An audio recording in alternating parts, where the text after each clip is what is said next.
ঘূৰাইলো গোপাল বৃন্দাবনৰ মাজে ঘূৰাইলো গোপাল বৃন্দাবনৰ মাজে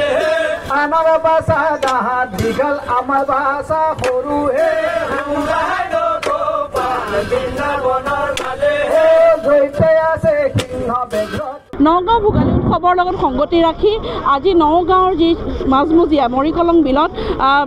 আৰম্ভ কৰা হৈছে নাও খেল প্ৰতিযোগিতা আৰু যোৱাকালিও বৰশী বোৱাৰ প্ৰতিযোগিতা আছিলে আৰু প্ৰথমবাৰৰ কাৰণে নতুনকৈ সংযোজন কৰা হৈছে এই নাও খেল প্ৰতিযোগিতা নাও খেল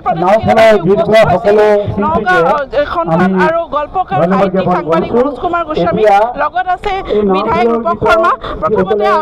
মই বিধায়কগৰাকীৰ মন্তব্য ল'বলৈ চেষ্টা কৰিম প্ৰথমবাৰৰ কাৰণে নগাঁৱত এনেকুৱা এটা প্ৰথমবাৰৰ নাও খেল প্ৰতিযোগিতা হৈছে আৰু ৰাইজে ব্যাপকভাৱে সঁহাৰি জনাইছে কি ক'ব দেখা পাইছে যে মৰিকলঙৰ যিখন বিল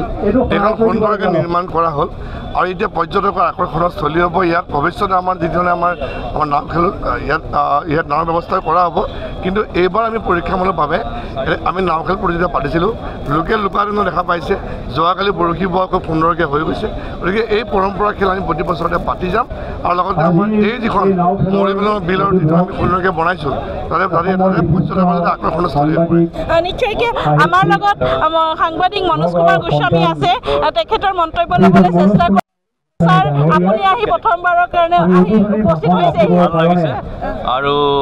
মই আশা কৰোঁ যে এইটো পৰম্পৰা যিধৰণে সজীৱ কৰাৰ চেষ্টা কৰিছে ভৱিষ্যতেও এইটো চলি থাকিব নিশ্চয়কৈ এক পৰম্পৰাগত খেল যি নাও খেল প্ৰতিযোগিতা সেয়া আৰম্ভ হৈছে আৰু আমাৰ লগত নগাঁও ভোগালী উৎসৱৰ সম্পাদক আছে সভাপতি আছে মন্তব্য ল'বলৈ চেষ্টা কৰিম কিমানটা দলে এইবাৰ এই খেলখনত প্ৰতিযোগিতাত ভাগ লৈছে ইয়াত 8টা দলে ভাগ লৈছে এইটো 112তম আমাৰ ভোগালী বিহু উৎসৱ কমিটি যোৱাকালি যি বৰশী খেলৰ কথা আৰু আজিৰ যি অনুষ্ঠান গোটেইখিনিৰ কাৰণে আমাৰ বিধায়কক আমি নগাঁও ৰাইজৰ হৈ নিশ্চয়কৈ এয়া আছিলে নগাঁও 112তম ভোগালী উৎসৱৰ সভাপতি আৰু যি নাও খেল প্ৰতিযোগিতা যিহেতু বহুকেইটা দল আহিছিলে কিন্তু ঠাইৰ অভাৱৰ কাৰণে মাত্ৰ 8টা দলক অনুমতি প্ৰদান কৰিছে আৰু কেমেৰাৰ সহযোগীয়ে পৰিৱেশ দেখুৱাই আছে আৰু মই দেখুৱাবলৈ অনুৰোধ জনাইছোঁ কেমেৰাৰ সহযোগী এইখন যিখন মৰিকলং বিল ইয়াতে এই নাও খেল প্ৰতিযোগিতাখন অনুষ্ঠিত কৰা হৈছে আৰু দেখা পোৱা গৈছে যে ৰাইজৰ ব্যাপক সঁহাৰি লোকে লোকাৰণ্য হৈ পৰিছে আৰু মই কেমেৰাৰ সহযোগী চাৰিওফালৰ পৰিৱেশটো দেখুৱাবলৈ অনুৰোধ জনাইছোঁ বহু লোক আহি ইয়াতে এই নাও খেল প্ৰতিযোগিতা চাবলৈ আহিছে যিহেতু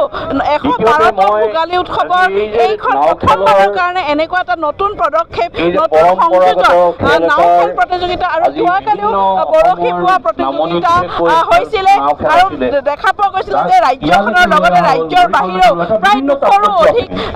এই বৰশী বোৱা প্ৰতিযোগিতাত অংশগ্ৰহণ কৰিছিলে আৰু আজি এই নাও খেল প্ৰতিযোগিতাত 8টা দলে অংশগ্ৰহণ কৰিছে আৰু দেখা পোৱা গৈছে যে চাৰিওফালে লোকে লোকাৰণ্য হৈ পৰিছে বহু লোক আহিছে যিহেতু নগাঁৱৰ মাজমজিয়া নগাঁও চহৰৰ মাজমজিয়া এইখন মৰিকলং বিল আজিৰ পৰা আপোনালোকে যদি আমি আমাৰ দৰ্শকক ক'ব বিচাৰোঁ কেইবছৰমানৰ আগলৈকে কিন্তু এই মৰিকলঙৰ বিল এই মৰিকলঙৰ পাৰ পৰিত্যক্ত অৱস্থাত আছিলে কিন্তু নতুনকৈ চৰকাৰে সজাই পৰাই অসম চৰকাৰে সজাই পৰাই এই মৰিকলং বিলখন পৰ্যটকৰ কাৰণে এক স্থলী হিচাপে গঢ়লৈ দেখা পোৱা গৈছে আৰু আমাৰ দৰ্শকক আমি দেখুৱাবলৈ চেষ্টা কৰিম যে এই নতুন সংযোজন 112তম ভোগালী উৎসৱৰ লগত সংগতি ৰাখি যি নতুন সংযোজন প্ৰতিযোগিতা আৰু আজি এই নাও খেল প্ৰতিযোগিতা অনুষ্ঠিত কৰিছে গতিকে সকলোৱে কিন্তু ভাল পাইছে আৰু নগাঁও যথেষ্ট এক সুন্দৰ পদক্ষেপ আৰু সকলোৱে ইয়াৰ কিন্তু শলাগ লৈছে